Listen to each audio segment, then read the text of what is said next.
Hello दोस्तों, आपका हमारे चैनल कहानी साहित्य में स्वागत है। आज मैं आपको माइकल जैक्सन की जीवनी सुनाने वाली हूँ। शिकागो के एक उपनगरीय औद्योगिक इलाके ग्रे में रहने वाले कैथरीन और जोसेफ के घर 29 अगस्त 1958 को उनके 7वें बच्चे ने जन्म लिया। तब किसी ने सोचा भी नहीं था कि एक दिन यह बच्चा सबका चहेता बनेगा और संगीत की दुनिया का बादशाह कहलाएगा। संगीत जैक्सन परिवार की रगों में दौड़ता था। माइकल के पिता जोसेफ एक क्रेन ऑपरेटर थे, मगर एक स्थानीय बैंड फोल्कन में गिटार बजाते थे। माइकल की माँ कैथरीन को कंट्री म्यूज़िक बहुत पसंद था और उन्होंने अपने बच्चों को गाना गाना सिखाया। 5 साल का होते होते माइकल ने स्टेज पर अपनी गायकी की प्रतिभा दिखाना शुरू कर दिया। पिता के निर्देशन में अपने 4 बड़े भाइयों के साथ उन्होंने एक से एक नंबर प्रस्तुत कर संगीत की दुनिया में पदार्पण कर लिया था। मोटाउन रिकॉर्ड ने माइकल को महज 5 साल की उम्र में ही साइन कर लिया था, जिस वजह से जैक्सन परिवार ने कैलिफोर्निया के लॉस एंजलिस शहर में अपना नया आशियाना बनाया। अपने शानदार डांस, गायकी की बदौलत और अलग ही अंदाज ने माइकल को तुरंत ही सफलता दिला दी। उनका पहला single I want you back November 1969 में रिलीज़ हुआ और ज़बरदस्त सफलता हासिल की। इसके बाद माइकल ने कभी पीछे मुड़कर नहीं देखा और 1970 में ABC the love you save व इट विल बी देयर नंबरों ने सफलता के नए आयाम रचे।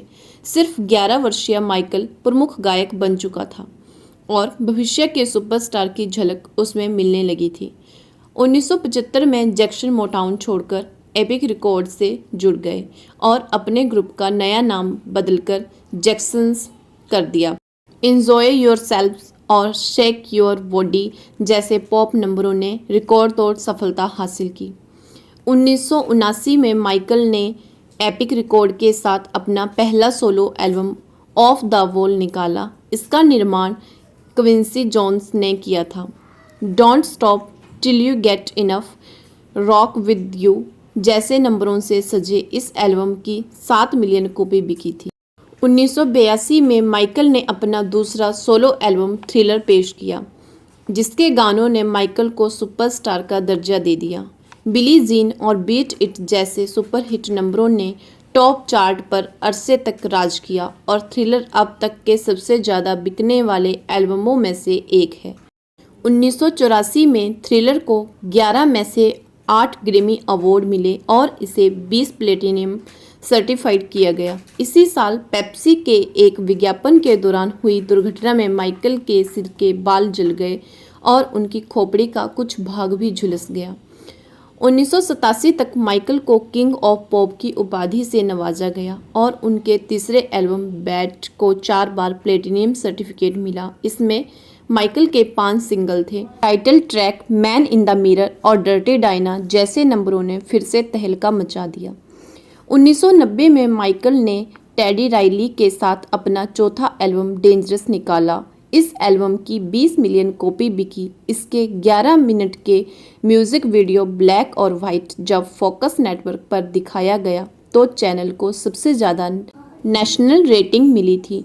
फरवरी 1993 में ओपरा विम्फ्री शो में माइकल ने अपनी त्वचा का रंग बदलने की वजह विल टिगो को बताया। उन्होंने यह भी स्वीकार किया कि बचपन में वे अपने पिता से इतना डरते थे कि बीमार हो जाते थे।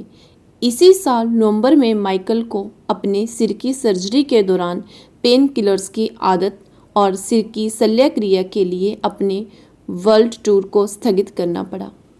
1994 में इस सितारे को मानो किसी की नज़र लग गई और एक बच्चे के परिवार ने उन पर सेक्सुअल एब्यूज़ का आरोप लगाया, जिसके लिए माइकल ने उस परिवार को $20 मिलियन की सेटलमेंट राशि दी। हालांकि उन पर कोई आपराधिक मामला दर्ज नहीं हुआ, पर इस मामले ने उनकी छवि को गहरा धक्का पहुंचाया। 18 मई 1995 में किंग ऑफ पॉप ने रॉक के शहजादे एल्विस प्रेस्ली की बेटी लिसा प्रेस्ली से शादी कर ली। MTV वीडियो म्यूजिक अवार्ड में इस जोड़ी के ऑन स्टेज किस ने बहुत सुर्खियां बटोरी। हालांकि यह जोड़ी सिर्फ 2 साल तक ही साथ रह पाई और 18 जून 1996 में माइकल और लिसा ने तलाक ले लिया। नवंबर 15 को माइकल ने अपनी नर्स डेवी रो से विवाह किया, जिसने प्रिंस माइकल जैक्सन जूनियर तथा पेरिस माइकल कैथरीन को जन्म दिया। 1999 में माइकल और डेवी का तलाक हो गया, मगर बच्चे माइकल के पास रहे।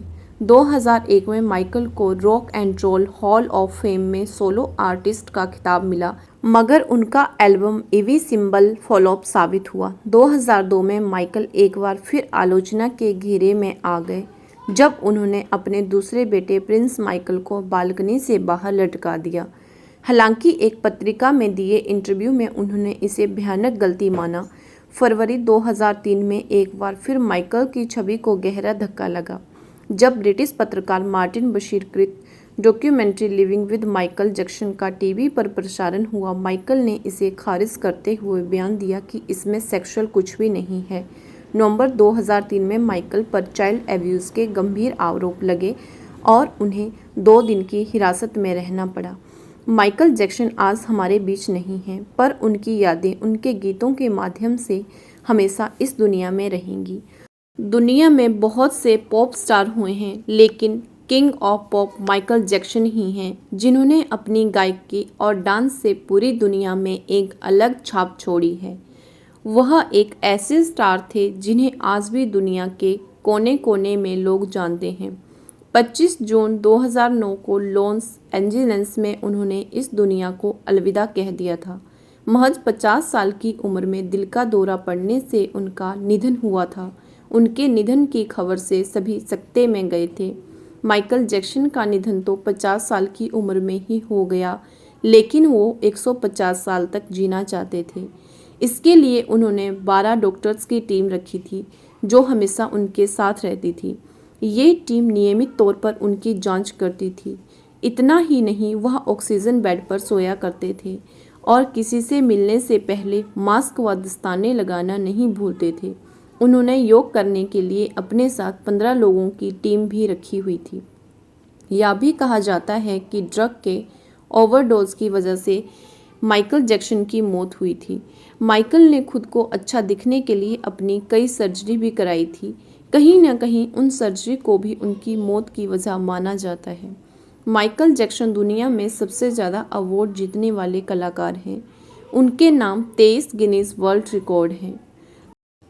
धन्यवाद दोस्तों। इसी तरह की और जीवनियाँ सुनने के लिए हमारे चैनल को सब्सक्राइब करें। धन्यवाद।